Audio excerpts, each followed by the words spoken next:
It's really tempting to sort of run out and say, "Hello, Van Diemus, hi!" But I won't do that. I won't do that. It's actually really nerve-wracking to be up here.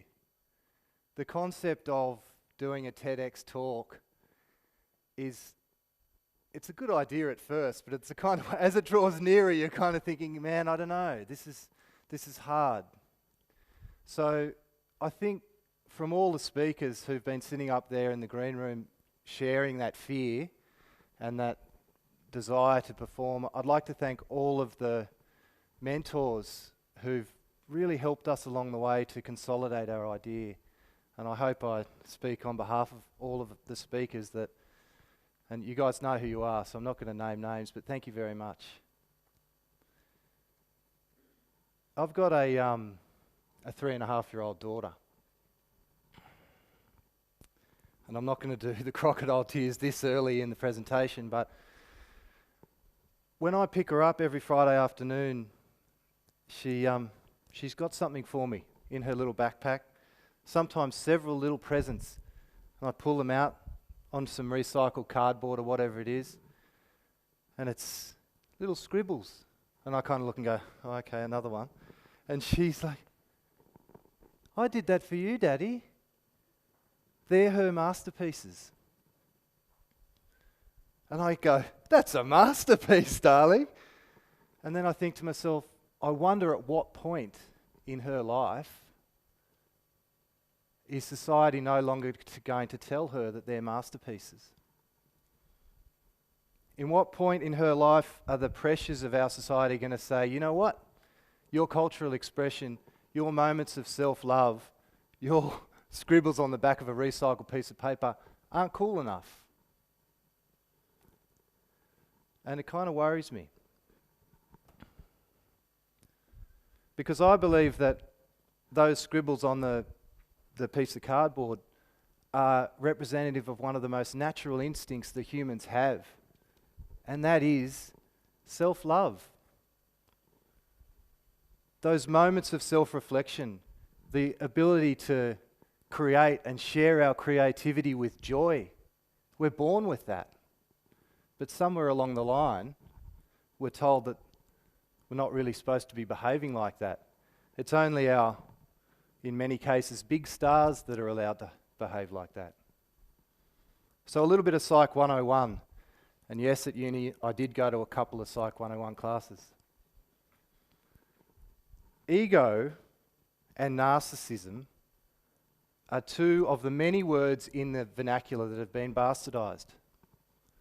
We tend to equate ego with big-headedness, or being a show-off, or being too cool for school. Narcissism is someone who's in love with themselves.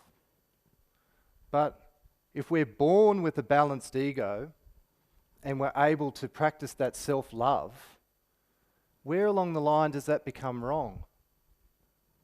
So if ego's like this, okay, and this is really Psych 101, if that's ego, so it's a balancing act. A lot of the participants that I work with, their self-esteem is down here. So they've got a really imbalanced ego. And you can see who ends up here. Okay? So a lot of our most disenfranchised members of our community aren't allowed moments of self-reflection. They're not allowed that positive self-love. So they end up down here with an imbalanced ego. So what we try to do is facilitate moments of positive self-reflection and facilitate those moments where they can say, you know what, I can do this. I can own my own creativity and I can celebrate it, thereby balancing their ego out a little bit. So that's narcissism for positive effect. So how did the fifth generation Irish Catholic boy from Orange end up working in community cultural development in Western Sydney? Well, it started, or I first came to one moment of realisation of what CCD is, working in Glebe as a volunteer at the Glebe Youth Service. So I was introduced to a young man named Kieran. And Kieran had been working on hip-hop workshops. And he had created a track. And he said, I said to him, dude, what do you want to do? You can do whatever you want. We can do documentary, we can do short film, music video clip. And he said to me, you know what? I just don't want to go back to juvie. So what we did was I made a phone call, asked a friend who's a DOP in the industry, one of these guys who's got all the gear and a really good idea. And also a friend of mine who's a banker lent us his Aston Martin for the day. So we're taking his tool of narcissism and we're going to use it for positive effect. And I tell you, when I was driving it down there, I did feel pretty special. Now, I guess you could look at that as being a little bit tokenistic, but the token of the day was that video shoot and that car. So that, using this, became this. And I'll never forget 10 Koori boys from Glebe, TGB, standing up in a line waiting for their turn for a hot lap around the main lap of Glebe in this car. So the car was the tool for the empowerment for those young men. It was there, by using that car, it allowed them that moment of positive self-reflection, that moment to use narcissism for positive effect. And the spring in the step, actually, this is our white security guard and butler, that reversal for these young men who aren't even allowed to stand near cars like this in case they steal it. That's how society treats these young people. So that was a real moment of trust for us. And I don't know if you've ever worked in Glebe, but it can be a pretty hairy place sometimes. And that moment, I think, was an exchange of trust. Because I don't think I fully trusted these boys. And I know they didn't trust me. And people do often think I'm an undercover cop. So I am watching you all. But that moment where we said, you know what, we trust you with this car, sort of, they then were able to trust us. That was that massive change.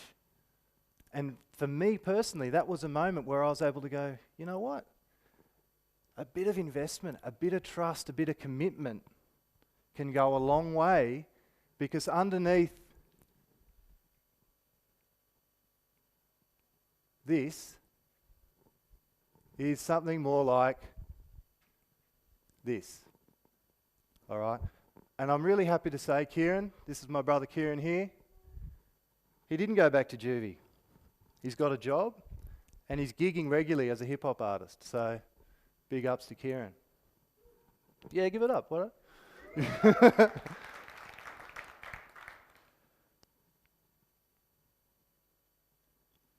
So that was the point where I was able to articulate what CCD was for me. And I know there's some CCD academics in the room, so this is my version, all right? Don't mark me down. It's probably going to be maybe a C+, but that's okay. I'm used to it. So we consult. We ask and we talk to the young people, or we talk to the community and see what they need and want. We don't tell them what they want. We build trust, because if we don't trust them to control and own their own culture, how are they going to trust us? Then we facilitate access to tools for individual creativity, for moments of self-love, and for moments of real community development. And then we celebrate, and that's my favourite part. We celebrate the achievements. And from then we commit. okay? We don't parachute into communities, fix them, and then march out, because it doesn't work like that. We have to commit to the communities that we're working in and become a part of the family, become a part of that fabric in that community. And from there, we evaluate and we improve.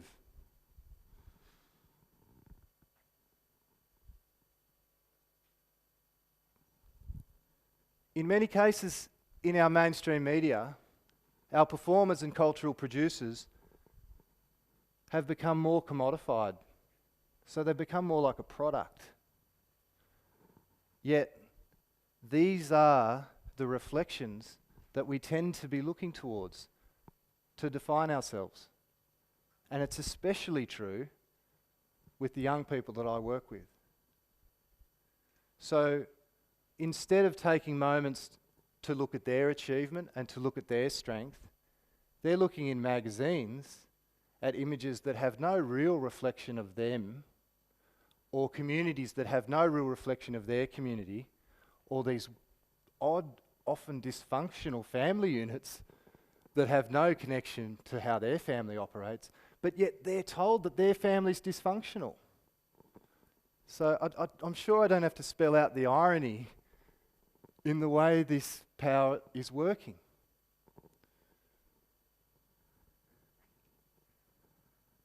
So, by only allowing these young people the opportunity to reflect on images that don't actually reflect their lives, we're robbing them of their opportunity for self-love.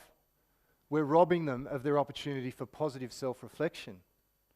So if we promote that idea and provide that opportunity for them, we can balance that ego for them. I want to tell you a little story about a project we do in Cranbrook. And I met a young girl named Leonie. And Leonie was the one participant that we just could not engage.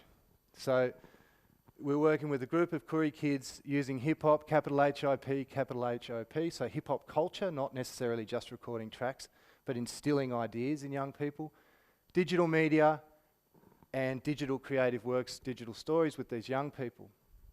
Lily was a terror. When we'd ask kids to come and sit in a group, she'd be climbing out the window. When we'd get the boys finally to stop wrestling, she'd jump on one of them and biff him. So Lily was the one that if you could tell one participant, we don't want you in the group, honestly, because you're too disruptive, she would have been that one.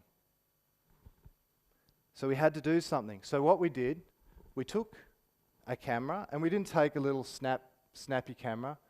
We took one of our nice, big lens, professional cameras and gave it to her to lend and said, "You are the official project photographer." And from that moment, she began to cooperate with us. That was her moment when she was able to say to herself, "You know what? I can do this.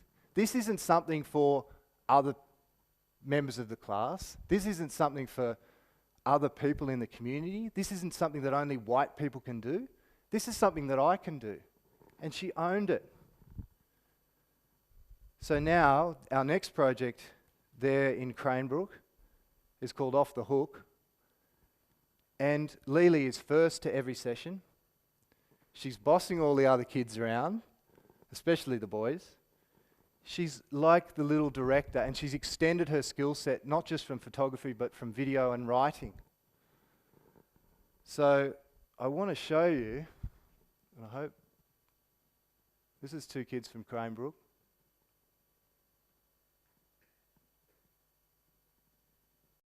Once there were two friends. Their names were Chloe and Kendall, both with a K. They were best of friends and they did everything together. They were Koori girls, and because they shared their blood, they were just like sisters. Things they liked to do were playing in the dirt, having crazy running competitions and cartwheel races. They made each other laugh. They both dreamed of playing for the Australian team, the Diamonds, one day. Then one day, disaster struck. Chloe's parents decided they were moving to New York. Just like that? It's not fun to play netball by yourself. You didn't think I was going to show you the whole video, did you? You've got to talk to Heather and get one of those tours of Penrith, and you can come and see more of the work we're doing there in Cranbrook.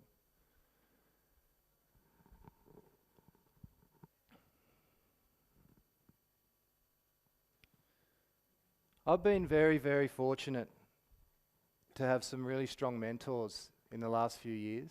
I spent a long time searching for mentors, and it's only been when I came to Western Sydney that I found them.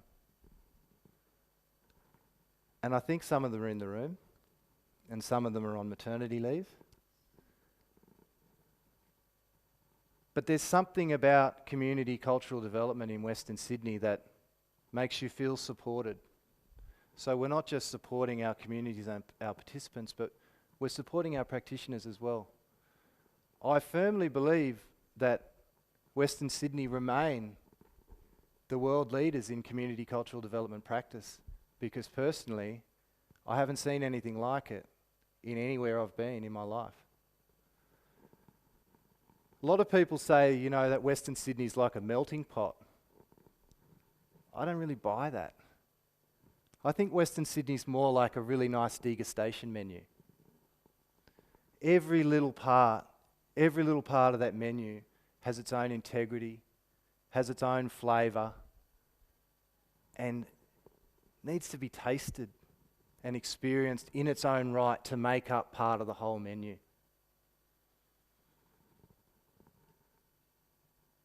Communities are very much like individuals in that moments of self-reflection will boost that ego. And I was quoted this morning in the Sydney Morning Herald saying that Western Sydney need to take some time for positive self-reflection. But that's actually not what I meant to say. What I meant to say was the world needs to take some time for some positive self-reflection.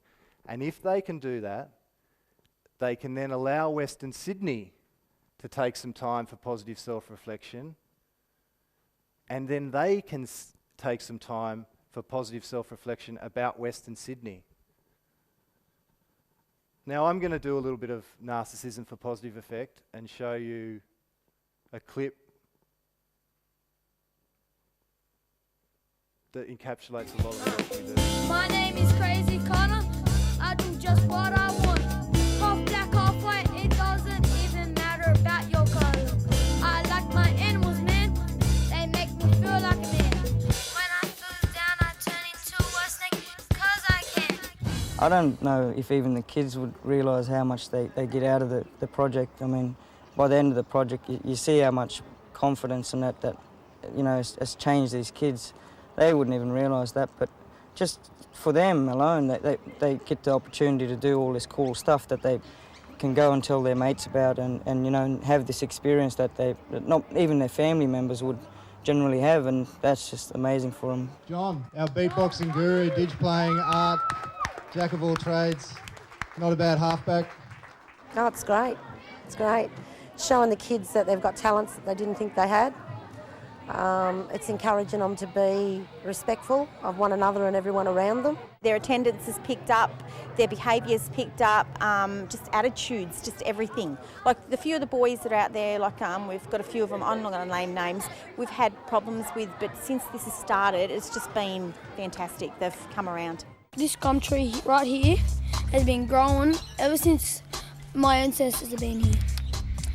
And if I had a koala, pet koala, I tell you, I'll let it live in this gum tree because this gum tree is so nice, it would eat the leaves straight away.